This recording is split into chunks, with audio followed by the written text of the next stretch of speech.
We're back with Julianna Margulies, who has a new play based on the life of Delia Ephron. Based on Delia Ephron's memoir called Left on 10th. Left on 10th, yes. So tell me about it. So Left on 10th chronicles what happened to Delia. And by the way, for the record, and I was wrong, so I'm just going to correct the whole world.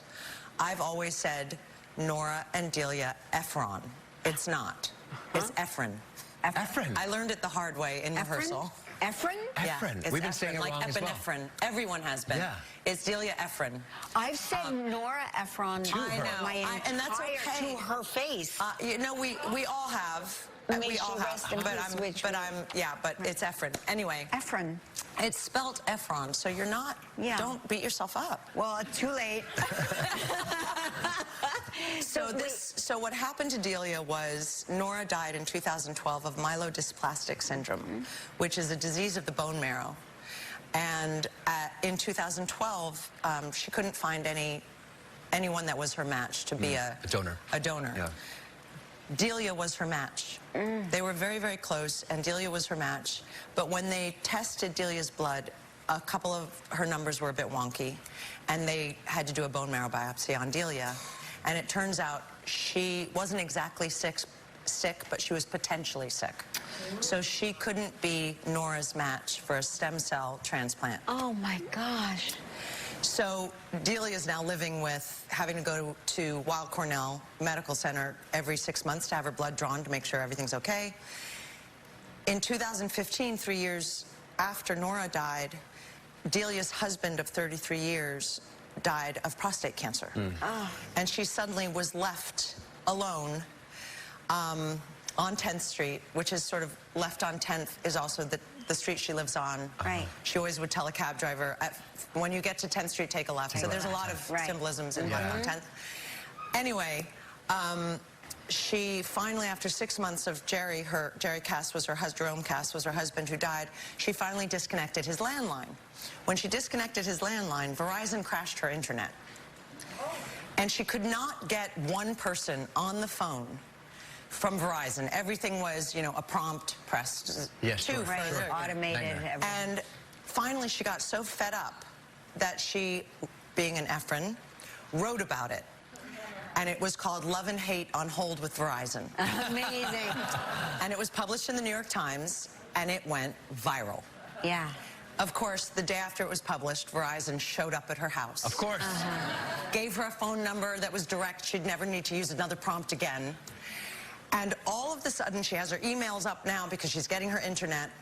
And she gets an email through her website. She's an author, so she has a website. She gets an email through her website from a man who had dated her when she was 18 that Nora, her sister, had fixed her up with. Oh, wow. And the email said, we actually knew each other years ago. Your sister Nora set us up. My wife just died, and I read your op-ed, and I had the same problem with Verizon. And they start, now, just to let everyone know, Delia Ephron wrote You've Got Mail, which is a rom-com about falling in love over email. Right. Wow. It's unbelievable. Wow. And she suddenly is falling in love with this man who lives in San Francisco over email. Wow. And he flies to New York, and they fall madly in love. And just when they're just like, oh my God, this is happening, she gets diagnosed with myelodysplastic syndrome. Oh, God.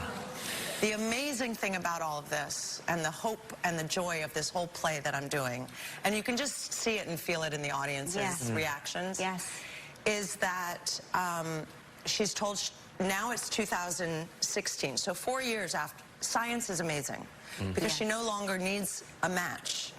Because what they do now is something called a haplocord transplant, which is they take stem cells from an adult donor and stem cells from a mother who's donated her baby cord after giving birth.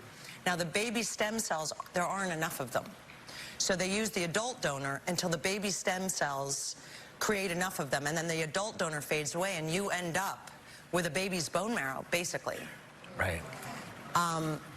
And when she hears about this, she says to the head of the transplant, his name is Dr. Cohn Van Bazine, she says, well, what are the odds? And he says, it's a 20% chance. So then you hear that, and also there's really, you know, it's a very tricky thing because transplants, your body rejects them. Sure. You go through what's called graft versus host diseases. Horrible things can happen, and she knows all this because she went through it all with Nora. Yeah. So she decides to do it, and her husband, Peter Rutter, who happens to be a Jungian psychoanalyst, and he went to med school. Right.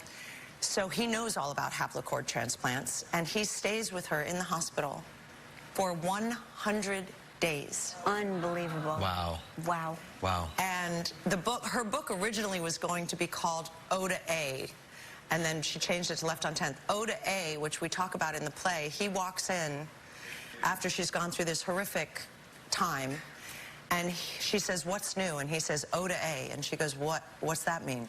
You walked into this hospital a type O, and now you're a type A. Wow. And she says, "Does that mean I made it?" And he goes, "That's exactly what it means." Wow. Wow. And Peter Gallagher plays your husband in this? So, yes. Thank God. So I get to play with Peter Gallagher on stage every night, and then there's two other incredible actors. Peter Gallagher and I play Delia and Peter. There's a lot of Peters in this play. Yeah. Peter Gallagher plays Peter Rutter, and then Peter Francis James, who's also an actor in the play, plays all the other male parts, and then Kate McCluggage plays all the other female parts. And when we come out for our bow at the end of the play, everyone's waiting for more people. Yeah. Kate has 26 quick changes. Wow. 18 of them have to be done in under 30 seconds. Wow. And that includes wigs. So it is such a joyful, emotional roller coaster of a ride of a play. Do you know what's so interesting? What? I'm going to say something right now. Uh-oh. You tell a story, and you tell the story of the story like you are an Efren. But with the medical institutional knowledge I'm an of an ER doctor. I'm an ER doctor. So, I'm going to put that out there. Yeah. I feel like, I don't know about you all, but I feel a lot smarter having had this segment. I can't wait to see this. Left on 10 is on Broadway at the James Earl Jones Theater. Go see Julianna Margulies in Left on 10.